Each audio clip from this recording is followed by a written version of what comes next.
cantiamo come neve bianco, col suo sangue divino redentor. Ti lavò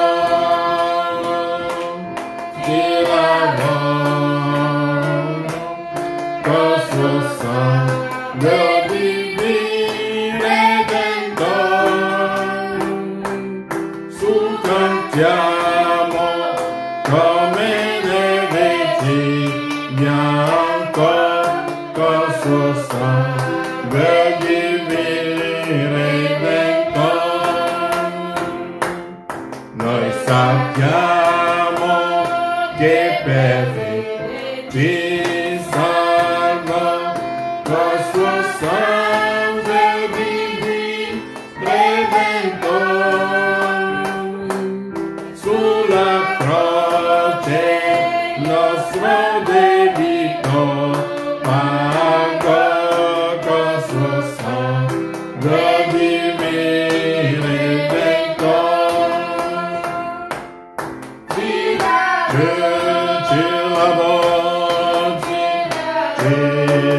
lavò col suo sangue divino redentor. Siamo come neve bianco, col suo sangue divino redentor. Dalla morte l'anima nostra riscatto, col suo sangue divino redentor. Oh fratelli, vita eterna ci dona, col suo sangue divino redentor.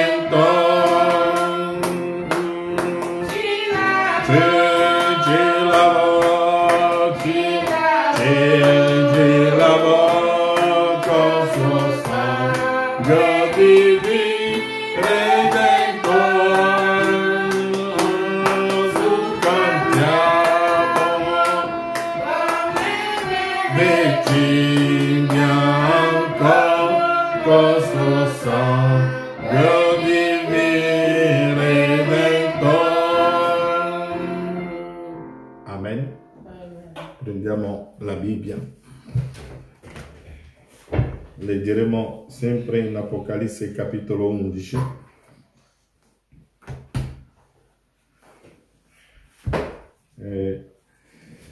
Apocalisse capitolo 11.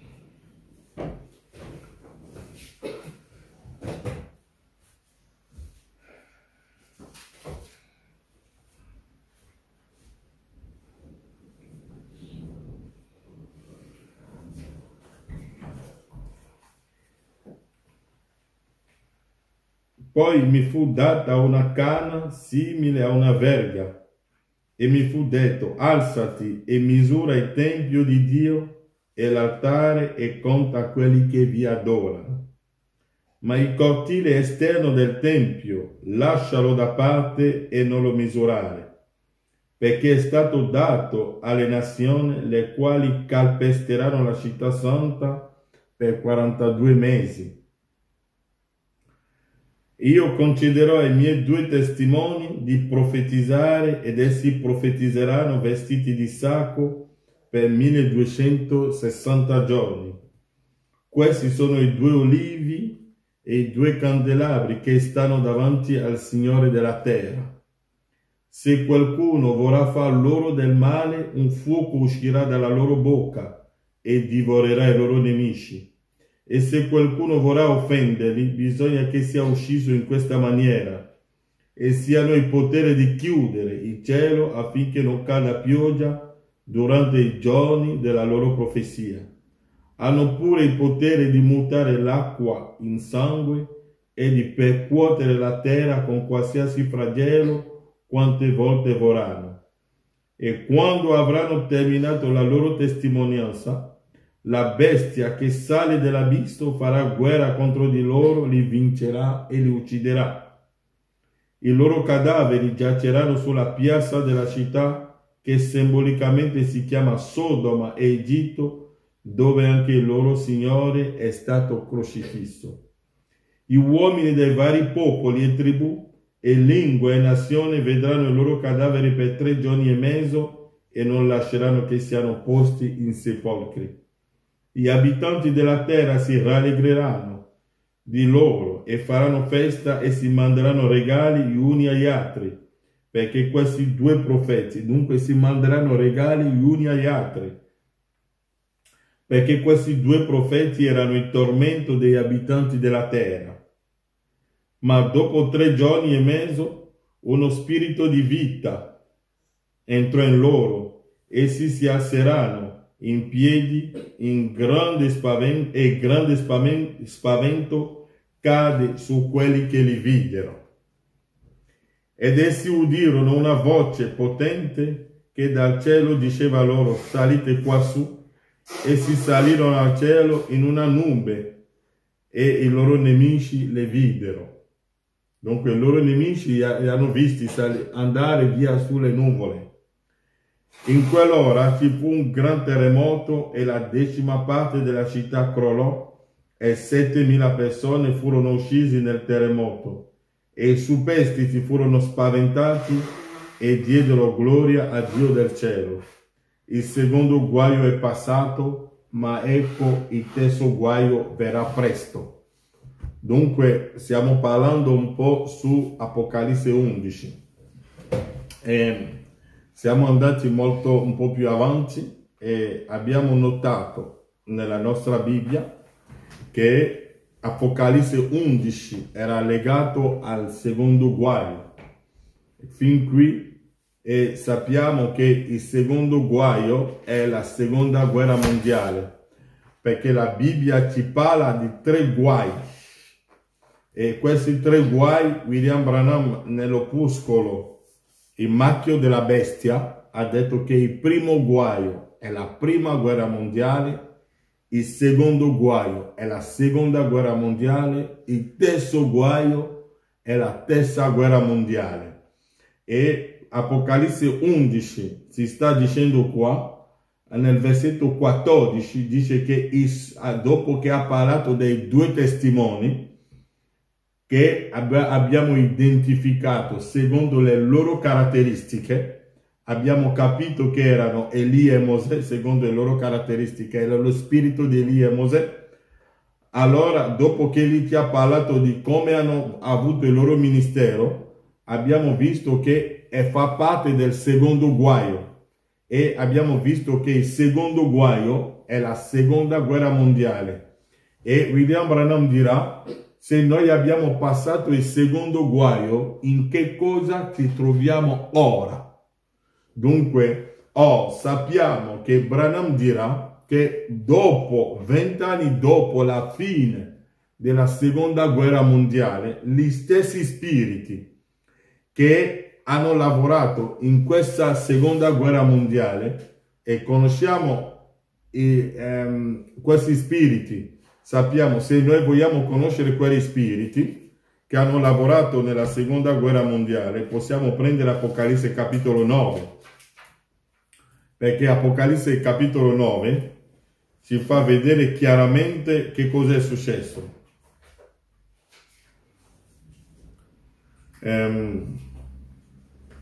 Se leggiamo le trombe, Apocalisse 9, dal primo versetto voi vedrete che anche in Apocalisse capitolo 8, già dal versetto 13, voi vedete che l'angelo, Giovanni dice: guardai ed udì un'aquila che volava in mezzo al cielo e diceva a gran voce: guai, guai agli abitanti della terra a causa degli altri suoni di tromba che 3 angeli stanno per suonare. Dunque guai, guai alla terra.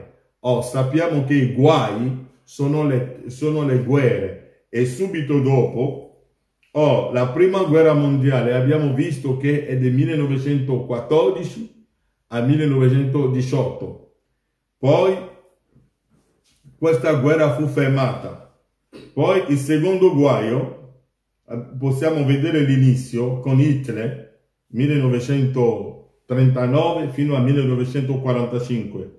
E vediamo un po' come, se vogliamo capire un po', William Branham dice, la Bibbia dice qui in Apocalisse capitolo 9, poi il quinto angelo suonò la tromba e io vidi un nastro che era caduto dal cielo sulla terra e lui fu data la chiave del pozo dell'abisso. C'è un angelo che è caduto dal cielo e quando abbiamo seguito questo angelo nelle nostre predicazioni abbiamo visto che in Isaia la stella che era caduta era Lucifero.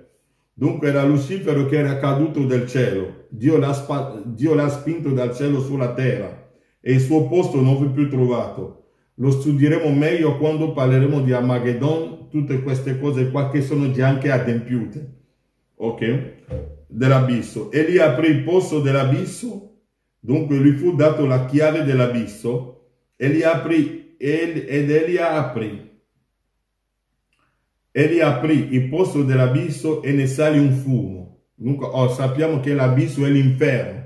Dunque quando l'inferno fu aperto, perché l'inferno è stato aperto alla fine dell'epoca, dunque noi sappiamo, un fumo è uscito dall'abisso, egli aprì il posto dell'abisso e ne salì un fumo, come quello di una grande fornace. Dunque il fumo che è uscito dal pozzo è il fumo di una grande fornace, come quello di una grande fornace. Il sole e l'aria furono oscurati dal fumo del pozzo.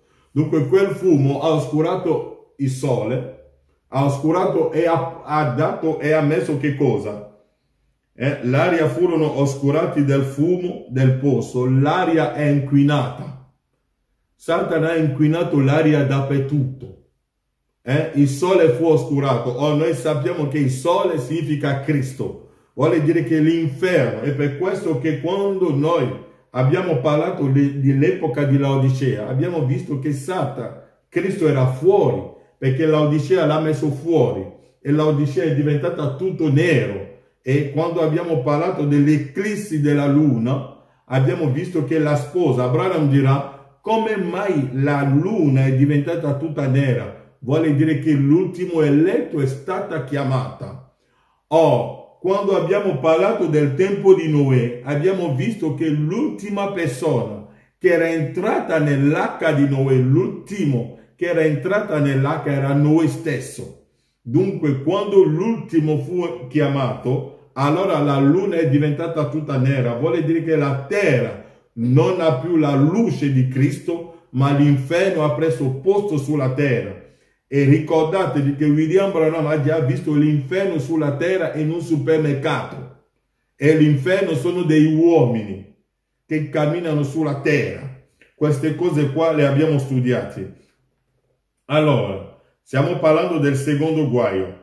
Poi arriveremo su Apocalisse 11. Egli aprì il posto dell'abisso e ne sale un fumo, come quello di una grande fornace. Il sole e l'aria furono oscurati dal fumo del pozzo.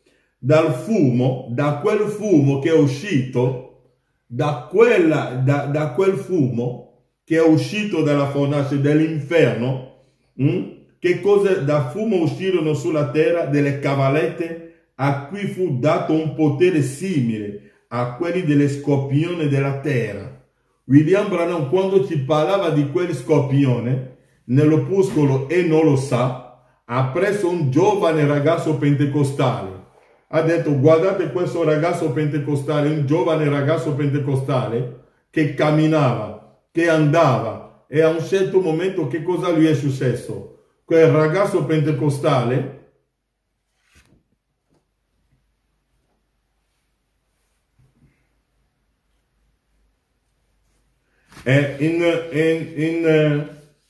questo ragazzo pentecostale che aveva la Bibbia nelle sue mani andava, e mentre andava ha visto che c'era una donna che arrivava, e William Branham dice che quella donna ha avuto, se quel ragazzo non era nato di nuovo, sarà appunto da quello scorpione, perché sono degli spiriti malvagi che sono sulla terra. Quegli spiriti sono prima entrati in quei dittatori che hanno distrutto la terra, ma William Branham dirà che 20 anni dopo quegli spiriti sono diventati spiriti ecclesiastici. Ok? Dal fumo uscirono sulla terra delle cavallette a cui fu dato un potere simile a quelli degli scorpioni della terra, e fu detto loro di non danneggiare. Allora tutto questo che noi stiamo leggendo sono delle cose che hanno a che fare con i guai che sono venuti sulla terra, e Apocalisse 11 fa parte dal secondo guaio, e tutto questo l'abbiamo studiato. E quando abbiamo visto lo spirito che Elia e Mosè, l'abbiamo studiato, abbiamo visto che questi due uomini, seguendo le loro caratteristiche, abbiamo visto che era lo spirito di Elia e di Mosè. E l'abbiamo studiato, ma quando abbiamo spinto più avanti, ricordiamo alcune cose prima di andare avanti, quando abbiamo spinto più avanti, abbiamo visto che il profeta ci dirà che Dio non manda mai sulla terra due profeti maggiori insieme. E abbiamo visto come William Branham l'ha detto, lo voglio rileggere, sempre partire da un punto prima di aggiungere qualcosa. Abbiamo letto nelle 7 epoche, pagina 308, dove Branham dice: non c'è mai stata un'epoca ove Dio abbia dato al suo popolo due profeti maggiori nel medesimo tempo.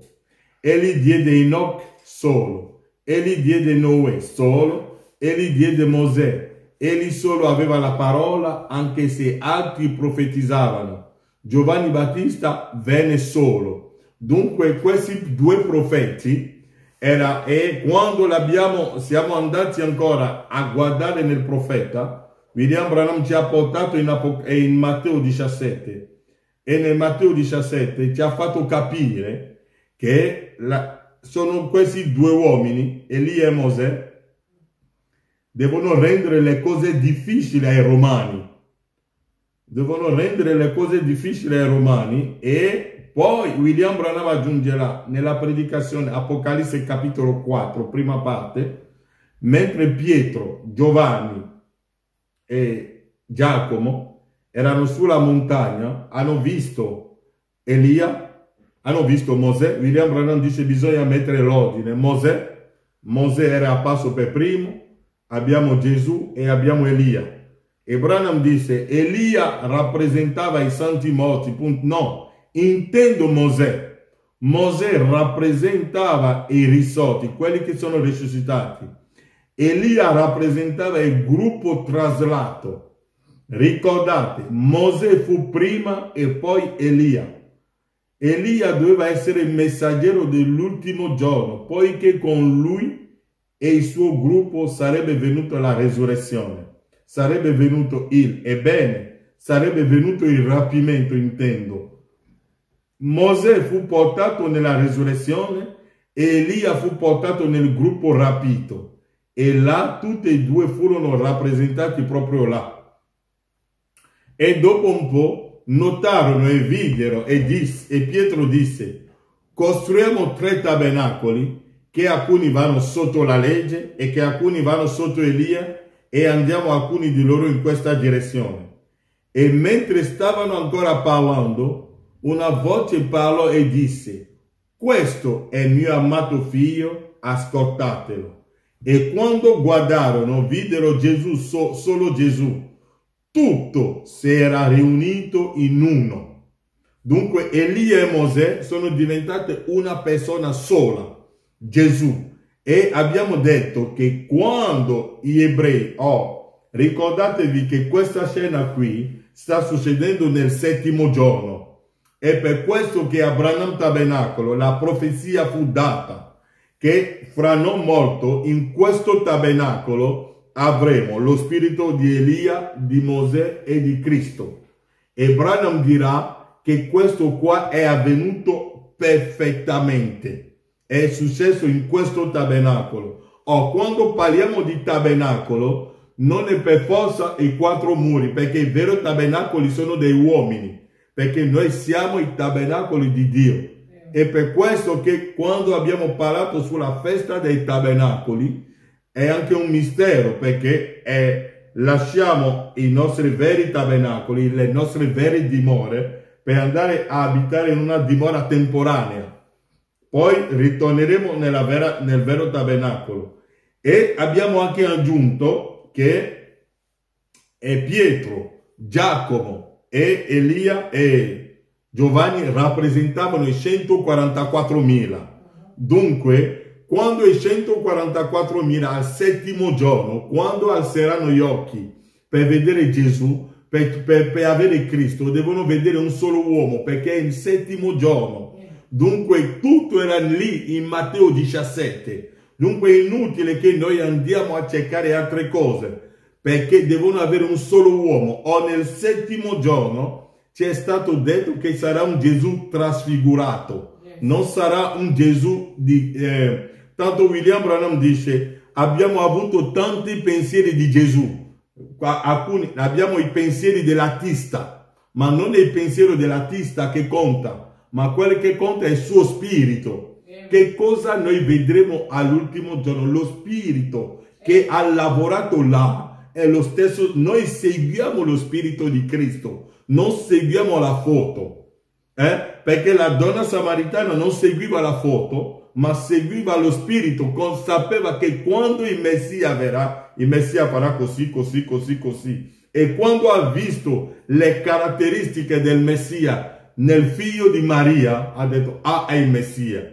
Dunque, anche oggi, noi cerchiamo le caratteristiche del Messia. E quelle caratteristiche l'abbiamo visto. E avevo aggiunto anche che Elia e Mosè, perché sulla montagna della trasfigurazione ci è stato detto che videro Gesù solo, tutto si era riunito in uno, in modo che quando gli ebrei, i giudei vedranno un solo uomo che può dimostrare sia Mosè, che può dimostrare sia Elia, allora crederanno in lui, perché è quello che loro vogliono. Allora oggi cercheremo di aggiungere qualcosa. Prendiamo la nostra Bibbia.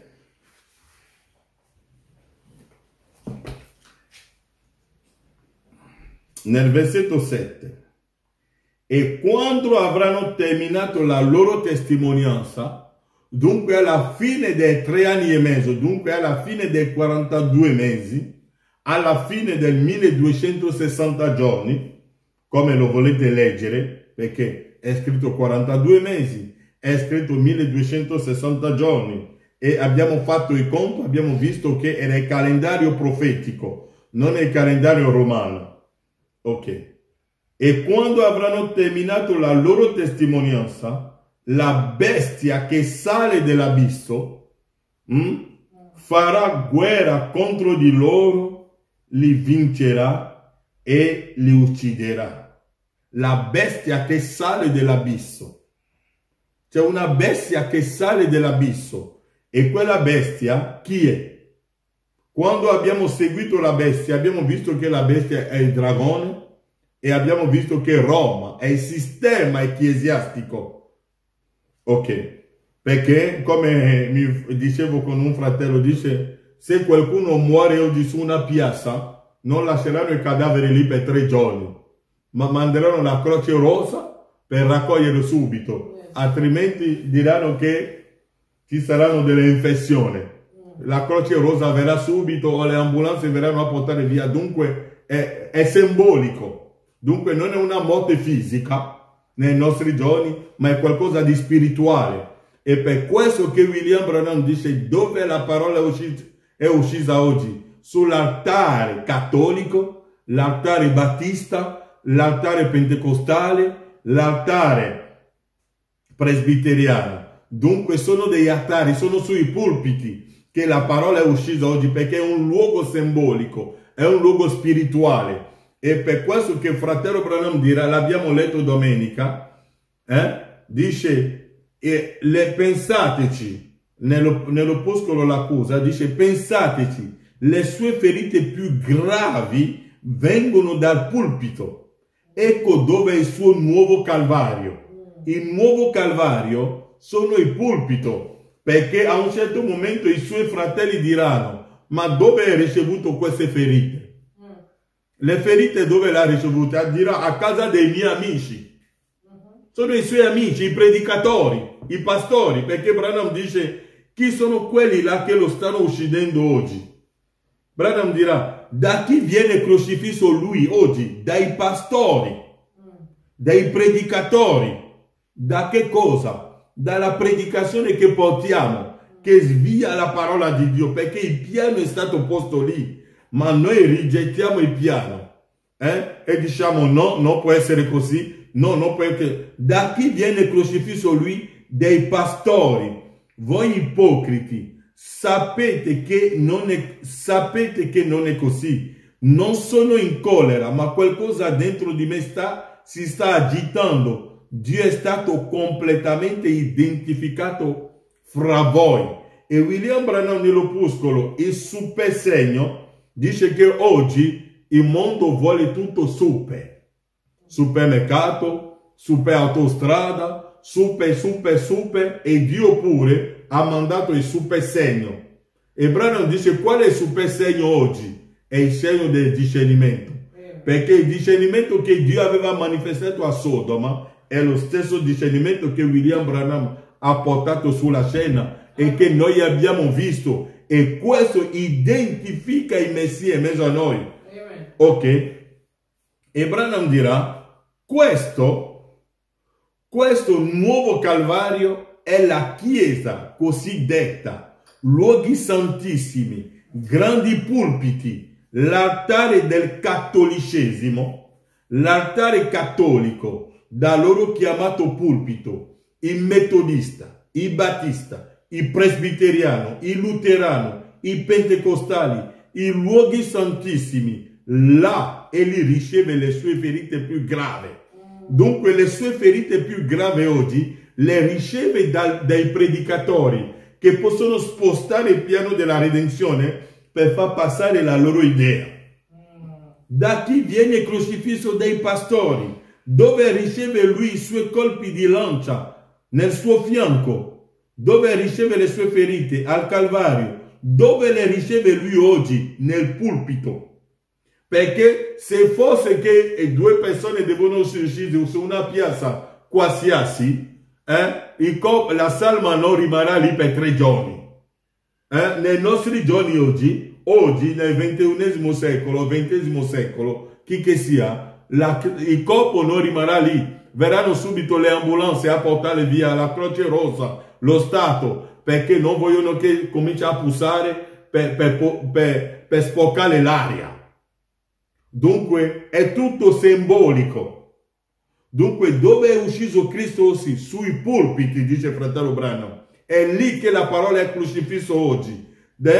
William Branham dice è l'organizzazione mondiale delle chiese che lo uccide. E noi pure, man mano che andiamo avanti, volevo leggere qui, perché quando parliamo della bestia, perché qui il fratello Branham ci fa vedere che la bestia non è solo la chiesa di Roma. No, la bestia, Branham dice, sto parlando del pulpito cattolico, dell'altare cattolico, sto parlando anche dell'altare luterano, sto parlando dell'altare battista, sto parlando anche dell'altare, voglio prendere dell'altare presbiteriano. Voglio prendere qualcosa qui, nell'epoca di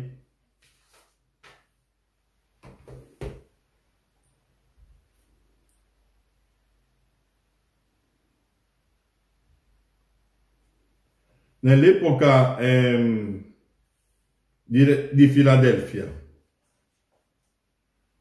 Branham dice qui nella pagina 200, perché sto parlando ora della bestia che esce dall'abisso. E la bestia, quando parliamo della bestia, tutti pensano solo al Vaticano. Scusatemi se insisto sempre su queste cose qua. ma non è più il sistema solo cattolico, perché Roma si è infiltrato in tutte le nazioni della terra. Roma è entrato in tutte le chiese e tutte le chiese oggi hanno adottato il sistema di Roma. Vogliamo, tutte le chiese hanno un sistema. Questo si fa domenica qui, dobbiamo fare questo in tutte le chiese la domenica. Questo è il sistema, il quartiere generale. Roma non è più solo Vaticano oggi, perché è diventato un sistema.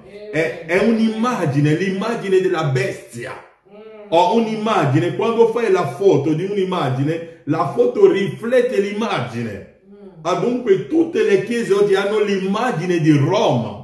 Tutte le chiese sono costruite sull'immagine cattolica. E Branham dirà che i pentecostali hanno preso l'esempio sui metodisti, i metodisti l'hanno preso sui luterani, i luterani l'hanno preso sulla Chiesa Cattolica di Roma, e Roma ha preso, dove ha preso il suo esempio, il suo modello? L'inferno.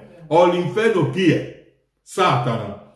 Sappiamo che il modello di Satana l'ha iniziato tramite un uomo che si chiama Nimrod. E abbiamo studiato Nimrod e abbiamo visto che Nimrod aveva 3 obiettivi che lui voleva adempiere sulla terra. Voleva farsi un grande nome, voleva avere una nazione potente e voleva avere la sua stessa religione. E Branham dice che tutte queste cose qua, Nimrod, queste 3 cose, Nimrod le ha adempiute, le ha fatte. Non è che aveva il progetto solo, ma le ha adempiute. E Branham dirà che Nimrod è adorato oggi sulla terra, anche se sotto un nome diverso, ma è Nimrod che è adorato sulla terra oggi. È il sistema di Nimrod che oggi chiamiamo Roma, perché oggi si parla di Babilonia. Babilonia mistero. Babilonia mistero. Babilonia mistero chi è? Non è più Roma sola, ma è diventato un sistema. Ma William Branham dice che quando questo sistema si mette in piede, ci sarà una trappola. C'è una trappola per tanti di noi, per tanti fratelli, che dobbiamo stare attenti affinché non cadiamo in quella trappola. Perché Gesù dirà, 2 persone non possono camminare insieme se non sono d'accordo. Ma lo stanno facendo i cattolici, i musulmani, i pentecostali, i battisti, questo. E poi leggeremo un giorno dove già al tempo di fratello Branham, lo leggevo tempo fa, la Bibbia ecumenico l'avevano già scritto al tempo di fratello Branham. Branham l'ha detto, un fratello gli ha detto, fratello Branham, ciò qui che i giudei, i cattolici e i battisti, i pentecostali si sono messi insieme e hanno già scritto la Bibbia ecumenica. Già al tempo di fratello Branham è già scritto. Quando il Papa aveva fatto il suo viaggio, è andato a Gerusalemme e la luna è diventata tutta nera, che cosa è andato a fare il Papa a Gerusalemme? Branham dice che quando è andato lì ha incontrato il rabbino capo e lì hanno già fatto il patto. Dunque non è il patto che stanno facendo oggi. Tutto è già stato siglato già al tempo di fratello Branham. Elia l'aveva visto prima di partire.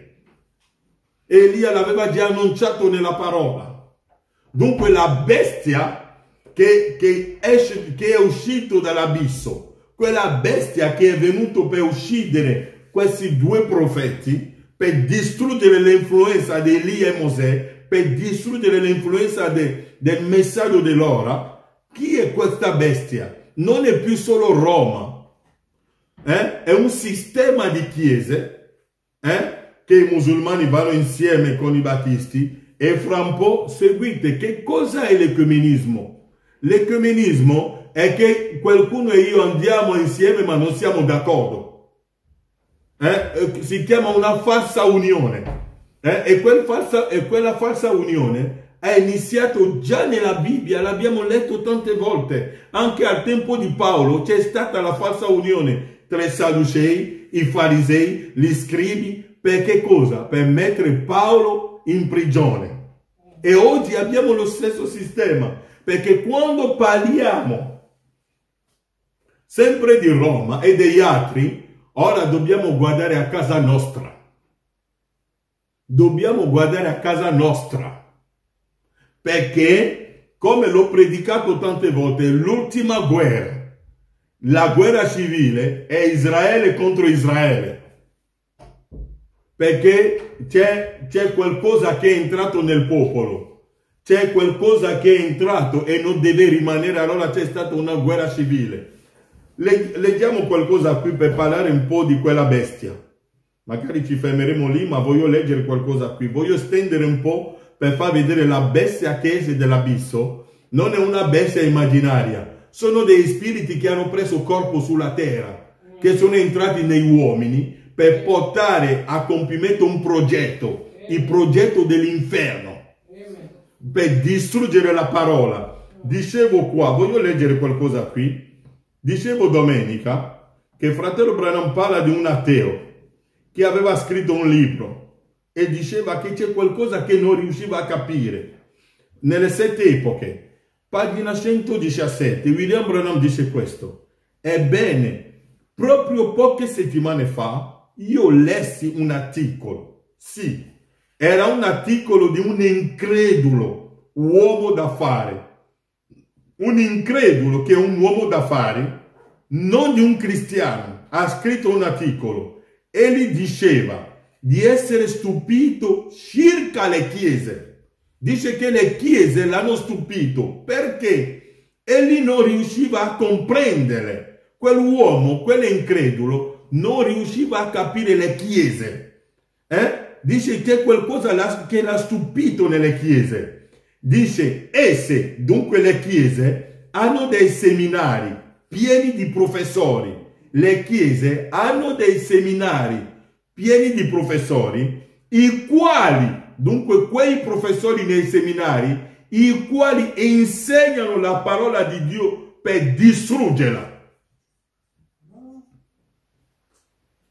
Quei professori nei seminari, seguitemi bene, quei professori nei seminari insegnano la parola per distruggerla. Questo uomo dunque non riusciva a spiegarselo. È un incredulo. Dice, come fanno i predicatori, i professori nei seminari biblici a predicare la parola per distruggere la parola? Questo uomo dunque non riusciva a spiegarselo. Egli era sgomentato da questo. Egli diceva inoltre che poteva comprendere gli ateisti o i comunisti. Dice, se sono gli ateisti e i comunisti che lo fanno, potevo comprendere. O i liberi pensatori e altri del genere. Ma quando la Chiesa stessa distrugge la parola di Dio, allora è come dire che è un assassinio premeditato. È un assassinio premeditato. Sono i pastori, i pensatori che distruggono il messaggio dell'ora. Come parlavo con un fratello l'altra volta, dice, un pastore diceva, no, 77 io non lo posso credere, perché tanto le 7 epoche non sono di fratello Branham, l'ha scritto Liver. No, questo libro porta la firma di fratello Branham, l'ha scritto lui, l'ha firmato lui, l'ha letto. Quando i suoi figli li leggevano in macchina, l'ha firmato tutto. Dunque non c'è niente che Branham non sa qua, che Liver l'ha scritto. Tutto questo porta la firma di William Marion Branham. Dunque non venite a dirci che questo libro non è ispirato. È ispirato 1977, è ispirato, come no, è la parola di Dio. Ok. Dunque, Branham dice, ebbene, proprio poche settimane fa, io lessi un articolo. Sì, era un articolo di un incredulo, 7 epoche, pagina 117. Sì, era un articolo di un incredulo uomo d'affari, non di un cristiano. Egli diceva di essere stupito circa le chiese. Egli non riusciva a comprenderle. Non riusciva a comprendere le chiese. Le chiese, hanno dei seminari pieni di professori, i quali insegnano la parola di Dio per distruggerla. Insegnano il messaggio dell'ora per distruggere il messaggio dell'ora, rigettando il piano della redenzione. Ok, questo uomo dunque non riusciva a spiegarselo. Egli era sgomentato da questo. Egli diceva inoltre che poteva comprendere gli ateisti o i comunisti o i liberi pensatori ed altri d'essa. Distrugge la parola di Dio, allora è come dire che è un assassinio premeditato. Ecco qui la vostra religione ibrida. Risvegliati America, prima che sia troppo tardi. Risvegliati fratelli, prima che sia troppo tardi. Dunque stiamo parlando della bestia. La bestia si è introvolata dappertutto, nelle scuole battisti, nelle scuole pentecostali, nelle scuole dappertutto. Per che cosa? Per distruggere la parola di Dio. Perché lo scopo di Satana già dall'Eden è di distruggere l'influenza della parola, di buttare la parola per terra. Ma la parola non può rimanere a terra. La parola sarà sempre in piedi. Allora, parliamo un po' di questa bestia. Perché la bestia diceva sempre che è Roma, il sistema di Roma. Guardiamo solo al Papa, il Papa. Ma il Papa oggi si è infilato in tutte le chiese. Leggete il fratello Branham, e poi ci fermeremo qui. Leggeremo un po'. 7 epoche, pagina 294. Branham dice qualcosa qui. Io ti custodirò dall'ora della prova che verrà su tutto il mondo. Dunque c'è un'ora di prova che verrà su tutto il mondo per mettere alla prova coloro che abitano sulla terra. Questo verso non è una dichiarazione che la vera Chiesa entrerà e passerà attraverso la tribolazione. Se intendeva dire questo, allora l'avrebbe detto. Invece disse, io ti custodirò dall'ora della prova. Ok. La versione King James, anziché prova, riporta tentazione. Ok. Questa tentazione, ora Branham ci vuole spiegare che cos'è questa tentazione che viene sulla terra e dal quale Dio ti custodirà. C'è una tentazione che verrà sulla terra e Dio ti custodirà. Stiamo parlando della bestia che ucciderà, che ha ucciso questi due profeti, questi messaggeri, che ha ucciso lo spirito di Elia e Mosè, perché deve uccidere questi due messaggeri. Ok? Qual è la prova, fratello Branham? Questa tentazione è esattamente come la tentazione nell'Eden. Mi seguite? Essa sarà una proposta veramente seducente. Perché Satana ha fatto una proposta seducente a Eva. Tu diventerai come Dio. E Eva l'ha creduta, ma Eva era già Dio. Eva era già Dio. Eva spostava già gli alberi. Eva aveva già il comando sui venti, su tutta la terra. E gli propongono di diventare Dio, quello che lei è già.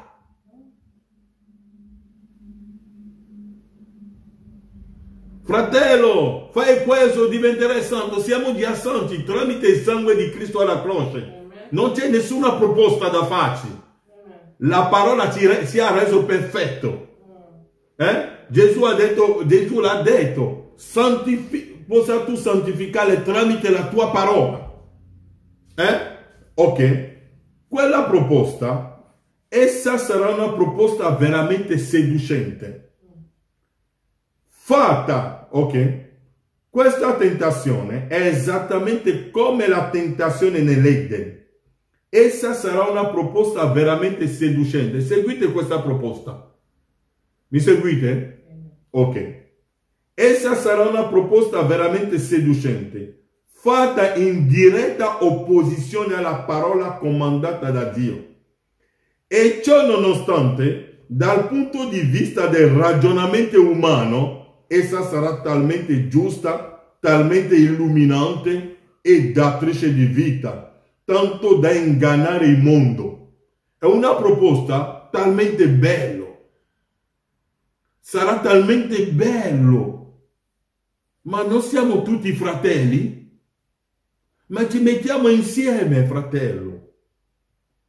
Io voglio salvare quello là, che tutti possiamo essere insieme, che sia divorziato, che sia questo per me. No, fratello, non è così. Ascoltate, è una proposta essa sarà una proposta veramente seducente, fatta in diretta opposizione alla parola comandata da Dio. E ciò nonostante, dal punto di vista del ragionamento, la proposta sarà contro la parola, ma dal ragionamento umano, dal punto di vista del ragionamento umano, essa sarà talmente giusta, talmente illuminante e datrice di vita, tanto da ingannare il mondo. Solo i veri eletti non saranno ingannati. È una proposta bella. Mettiamoci insieme. Chi crede ai 7 tuoni insieme a quelli che non credono ai 7 tuoni. Chi crede nel settimo sigillo aperto. Chi non lo crede, mettiamoci tutti insieme. Siamo tutti fratelli. È falso. Amen. Perché se andiamo avanti, il linguaggio cambierà sulla strada. Non funzionerà, fratello. No. Perché io credo che il rapimento è già passato. L'altro non lo crede. Prima o poi ci sarà qualcosa che non andrà bene. Si chiama un falso raduno. Dice, essa sarà una... Ho detto, ora guardiamo a casa nostra, parliamo sempre degli altri. Parliamo sempre degli altri. Ora guardiamo a casa nostra per vedere come la casa nostra è fatta. O Israele, guardiamo ora a casa di Israele. Israele parlava sempre delle altre nazioni. Ma man mano che guardavano nelle altre nazioni, lo spirito delle nazioni si è infilato a casa di Israele. E hanno cominciato a chiedere a Dio, vogliamo essere come le nazioni, vogliamo avere un re, vogliamo avere un papa, vogliamo avere un quartiere generale. È lo stesso spirito. Ok. E disse, essa sarà una proposta veramente seducente, fatta in diretta opposizione alla parola comandata da Dio. E ciò nonostante, dal punto di vista del ragionamento umano, essa sarà talmente giusta, talmente illuminante e datrice di vita, tanto da ingannare il mondo. Solo i veri eletti non saranno ingannati. E ora Branham vuole spiegarci come verrà questa tentazione. Quella bella proposta, come sarà fatta. La tentazione avverrà nel modo seguente. Stiamo parlando della bestia, perché il fratello Branham dice che è la bestia, il consiglio ecumenico che ucciderà la parola. Sono loro che hanno distrutto la parola, in modo che oggi tu predichi la parola a qualcuno, diranno, ah, noi non vogliamo, ah, non crediamo, non è vero. Ok. La tentazione avverrà nel modo seguente. Il movimento ecumenico che ha iniziato su ciò che sembra un bel e benedetto principio, il movimento ecumenico è iniziato su un bel principio. Adempiere la preghiera di Cristo. Vogliono adempiere la preghiera di Cristo. Cioè, qual è questa preghiera? Che tutti noi potessimo essere uno. Questa era la preghiera. Gesù non ha detto che dobbiamo essere uno. Allora quella preghiera la vogliono adempiere. Allora mettendo insieme i cattolici, i 7 tuoni, i non 7 tuoni, i 7 sigilli, i non 7 sigilli, tutti insieme. Ho detto che abbiamo parlato sempre di Roma, guardiamo a casa nostra. Perché mentre Israele parlava delle nazioni, lo spirito delle nazioni le ha invasi. William Branham dice, Branham tabernacolo, i filistei sono su di te. Ma là dentro a Gerusalemme c'è un ragazzo che si chiama Davide, che prenderà la spada per tagliare la testa a Golia. Ok. Perché Davide non si farà ingannare da questa storia. No, non funzionerà. Ok. La tentazione avverrà nel modo seguente. Il movimento ecumenico che ha iniziato su ciò che sembra un bel e benedetto principio, adempiere la preghiera di Cristo, cioè, qual è la preghiera di Cristo? Che tutti noi potessimo essere uno. diverrà politicamente tanto forte. Dobbiamo essere uno, diventerà talmente forte. Non lasciamo da parte le dottrine, mettiamoci solo davanti ai nastri, così non abbiamo dottrine. No, le dottrine esisteranno sempre, fratello.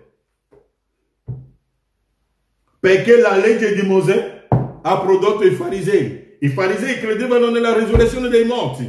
Giustamente ce l'hanno. Ed è vero. E Paolo credeva nella risurrezione dei morti. Non lasciamo stare. Ok? Che tutti noi potessimo essere uno, diverrà politicamente tanto forte da esercitare pressione sul governo in modo da far sì che tutti si uniscano a esso. Sarà una pressione forte che tutti devono arrivare lì. Ma il guaio è ancora, il problema è ancora più avanti. Perché, ok, tu dirai io non voglio entrare. Ti uccideranno sicuramente che sei già morto. Alcuni di noi siamo già morti. Non vi preoccupate. Ok.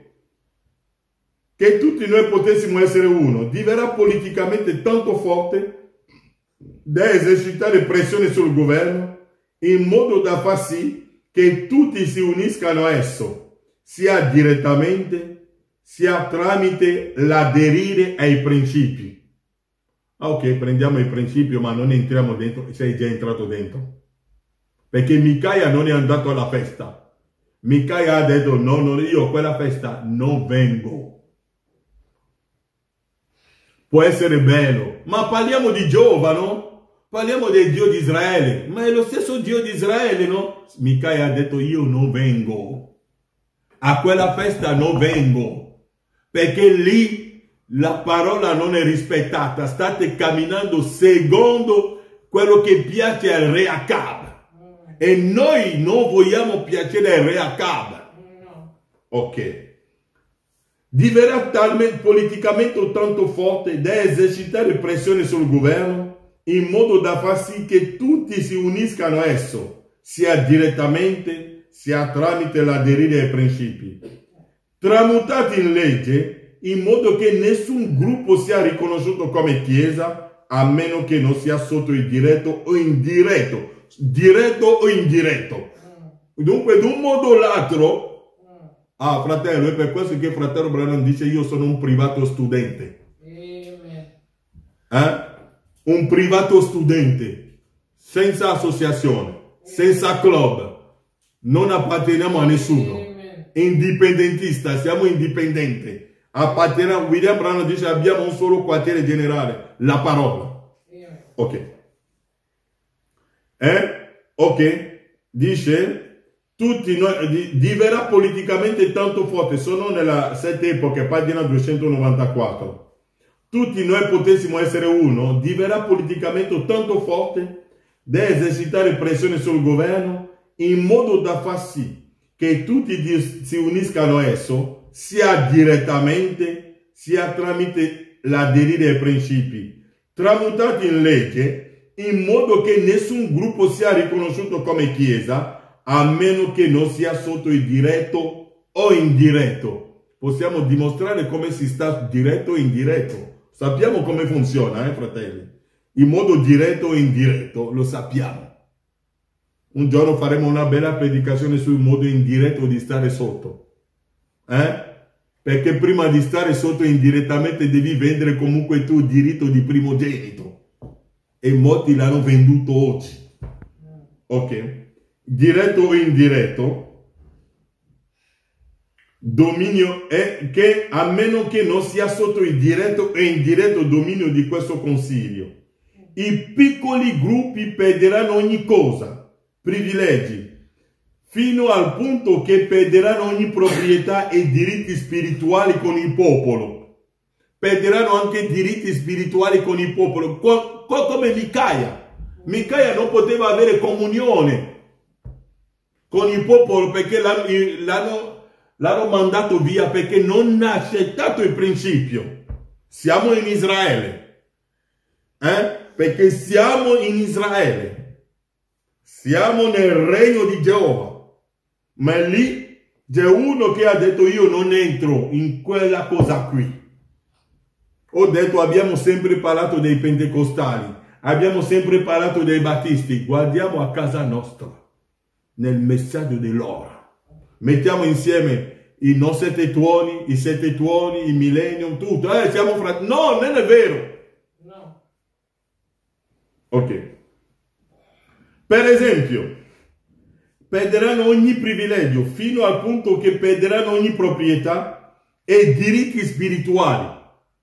Dobbiamo perdere anche i diritti spirituali con il popolo. Per esempio, proprio ora uno non può affittare un edificio per tenere dei servizi religiosi a meno che l'associazione del ministero locale di molte città non lo approvi in maggioranza. Ok. Voglio scendere un po'. Mentre tale pressione si intensifica, e essa lo sarà, ad essa sarà molto difficile opporsi. William Branham dice sarà molto difficile opporsi. Se non vuoi entrare dentro ti troverai solo, come Micaia si è trovato da solo. Non avrai più diritto spirituale con gli altri fratelli. Tu sarai solo nell'angolo, perché per stare con loro devi rinunciare ai tuoi diritti, alla tua rivelazione, perché due non possono camminare insieme se non sono d'accordo. Gesù dice, ok, che tutti noi siamo uno, ma dall'altra parte Gesù ha anche detto, due persone non possono camminare insieme se non sono d'accordo. Prendiamo la scrittura, mettiamola insieme. William Branham dice qui, ma tale pressione si intensifica, mentre tale pressione si intensifica, e essa lo sarà, e Branham dice a quella pressione, sarà molto difficile opporsi, poiché resistere significa perdere privilegio, e così molti saranno tentati a unirsi, poiché essi sentono che è meglio servire Dio pubblicamente in mezzo a questa organizzazione che piuttosto non servire Dio per niente Dio in pubblico. Vedete un po', no, io andrò là e le convertirò, le cambierò, andrò nel movimento, andrò là, ma quelli là non credono nella seconda venuta, quelli là non credono nel millennio, quelli là non credono che il settimo sigillo è aperto. Io vado là, starò con loro e le cambierò. No, William Branham dice, se loro non ti cambiano, perché sono loro che ti porteranno con loro. Tu vai là, Branham dice, no, vogliono andare. Branham dice qua, e così molti saranno tentati ad unirsi, poiché essi sentono che è meglio servire Dio pubblicamente in mezzo a questa organizzazione che piuttosto non servirò per niente in pubblico. Ma essi errano. Branham dice è un errore. Il credere alla menzogna del diavolo è servire Satana, anche se tu volessi chiamare Geova, anche se tu volessi chiamarlo Geova, però gli eletti non saranno seduti. Ho detto parliamo di casa nostra. Parliamo della bestia, parliamo sempre dei pentecostali che sono contro fratello Branham, i fratelli non credono nel messaggio, ma quando veniamo a casa nostra, nel messaggio dell'ora, che cosa succede? La tromba che i 400 profeti di Acaba hanno suonato, non ha suonato bene negli orecchi di Giosafat. Ha detto, non ci sarebbe un altro suono nel paese, non c'è qualcuno che può dare un altro suono, ma il suono di Micaia non piaceva a loro. No, comunque andiamo lì, le cambieremo. Andrò con quelli là che non credono nei tuoni. Sono andato in una chiesa. Ho detto, fratello Branham ha detto. No, non devi dire fratello Branham ha detto. Ma i fratelli vanno con quelle persone. Non si può andare insieme perché non lo credono. Branham dice, ma perché lo fanno? vogliono andare pubblicamente per dire siamo lì, le cambieremo, predicheremo là. No, non funzionerà, fratello. Perché Branham dice essi erano. È un errore, perché è credere nella menzogna del diavolo. E tutto questo movimento che cosa sta facendo? Sta uccidendo l'influenza del messaggio dell'ora. È quello che ha ucciso la parola oggi. Da dove la parola fu uccisa oggi? Dal pulpiti, dall'altare cattolico, dall'altare pentecostale e anche dai nostri pulpiti del messaggio, rigettando la parola, il piano della redenzione. Ok, Branham dice, questo mi piace. Mentre tale pressione si intensifica, ed lo sarà, e essa sarà molto difficile opporsi, poiché resistere significa perdere privilegio. Tu perderai ogni privilegio. Nessuno ti inviterà più a predicare nelle sue chiese. Nessuno ti amerà. Tu non puoi avere comunione con i fratelli. Ti diranno no, non puoi fare niente. Nessuno aveva comunione con te. Come Micaia è rimasto solo a casa. Non aveva niente. Ma Branham dice, mentre tale pressione si intensifica, e ci fermeremo qui oggi, ed essa lo sarà, e sarà molto difficile opporsi, poiché resistere significa perdere ogni privilegio, e così molti saranno tentati, molti sono tentati a unirsi, poiché essi sentono che è meglio servire Dio pubblicamente in mezzo a questa organizzazione che piuttosto non servire per niente Dio in pubblico. Meglio servire nella tua casa nascosta, come Micaia, che andare nella falsa unione. Perché c'è anche la piattaforma della falsa unione. Ok. Dice, in mezzo a che piuttosto non servire Dio in pubblico. Ma essi erano il credere alla menzogna del diavolo e servire Satana, anche se tu volessi chiamarlo Geova, però gli eletti non saranno sedotti. Gli eletti non saranno sedotti.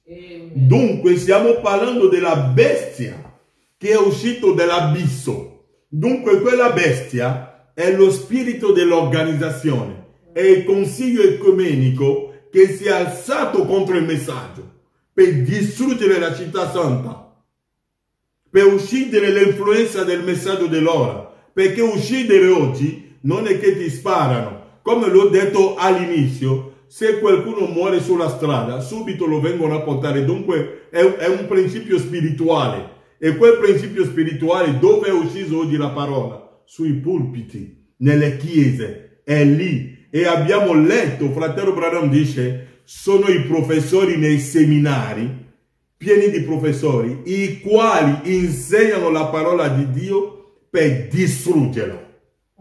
È quello che sta succedendo oggi. E scusatemi se parlo sempre di 77 e tutte queste cose qua. Sono queste cose oggi nel messaggio che i fratelli non riescono ad afferrare. Perché Branham dice che 77 porrà fine ai sistemi di questo mondo e entra nel millennio. E come il millennio che loro stanno aspettando è diverso di quello che la parola ha progettato, sono entrati tutti in Laodicea. Parleremo, ho detto, poi parleremo dei regali la prossima volta. Volevo insistere sulla bestia, e quella bestia è il Consiglio mondiale delle chiese, è l'immagine dell'inferno, sono dei uomini, dei predicatori. Branham dice, dopo la fine della seconda guerra mondiale, gli stessi spiriti sono entrati nei predicatori. Quegli spiriti che erano Hitler, Mussolini, sono diventati ecclesiastici per fare che cosa? Per distruggere la parola. Professori nei seminari che insegnano la parola per distruggerla. Che Dio vi benedica. Amen. Son nato per essere